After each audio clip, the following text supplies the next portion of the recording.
OnePlus 12R and iQOO Neo 9 Pro are so evenly matched, looks like they are made for each other, isn't it? I have both the devices with me, so let's compare them and find out which one is better for you.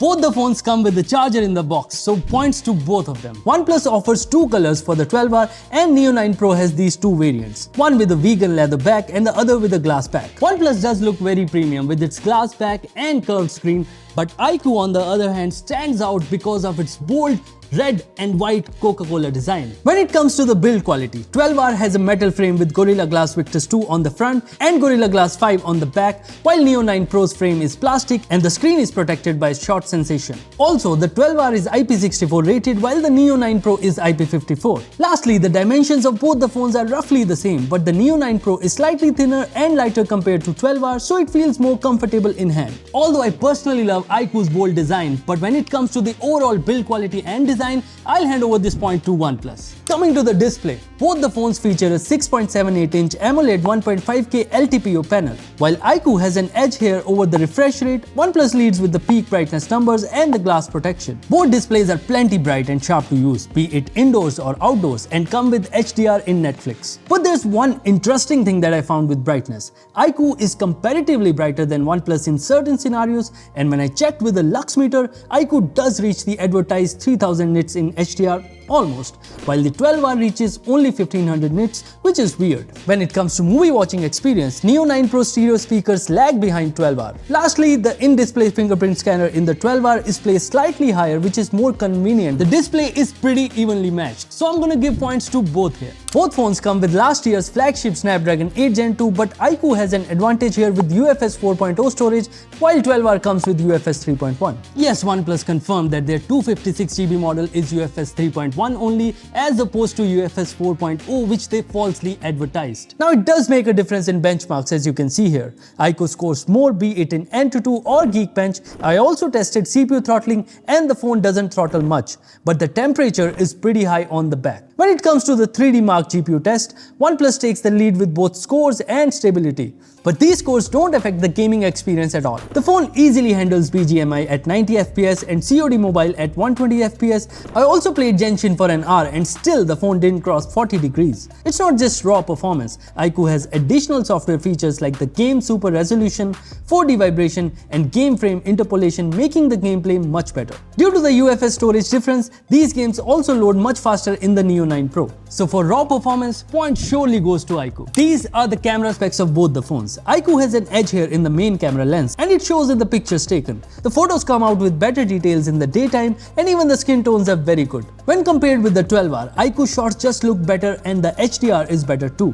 The same goes for night shots, there's more detail and HDR is on point in the iQOO, but it does have the tendency to make sky bluish. Coming to portraits, both took good shots and the bokeh effect is pretty decent. The ultra-wide sensors on both the phones are pretty much the same and lack details as both are just 8 megapixel sensors. On the front camera, iQOO shots just look good with more details, but colors look good on the 12R. Moving on to videos, both phones can do 4K 60 on the rear and the iQOO even supports 8K 30, but the video performance seems to be subpar on the Neo 9 Pro as there is blooming effect and even focus hunting issues, but I'm hoping that it can be fixed with software updates. The front camera is limited to 1080p 30 and videos look decent on both. Overall, I'd choose iQOO Neo 9 Pro cameras as it performs consistently across all scenarios, so the point surely goes to iQOO. iQOO is leading for now, but it's gonna get super competitive from here on. Software is going to play a major role in the decision making for a lot of users. Both the phones come with Android 14 and will get 3 OS updates, but the big deal is the Android skins they run on.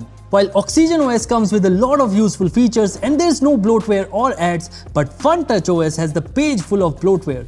And there are also these notification advertisements which are really annoying, along with these pop-up ads whenever I install any new application. So for this reason alone, I'm giving this point to OnePlus. While 12R has a slightly bigger battery, Neo 9 Pro can charge a bit faster. Both phones can easily last for 1.5 days with normal usage. On connectivity part, there's Wi-Fi 7 and Bluetooth 5.3 on both devices. However, the iQOO lacks NFC and LHDC support, which I think should be present on phones in this segment. Point goes to OnePlus. Now the pricing is where it gets very interesting.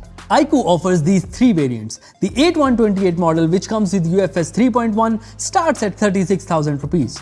The other two models come with actual UFS 4.0 storage and priced at 38 and 40k respectively.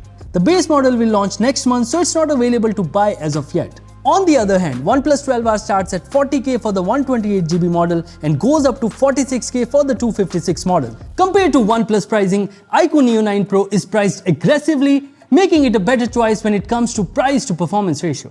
So the point goes to iQOO. Here are some minor things you should know. Both iQOO and OnePlus features a USB 2.0 Type-C port. iQOO phone app supports call recording without announcement. While testing both the phones, I feel that haptics are better on the 12R, but the buttons are more tactile on iQOO.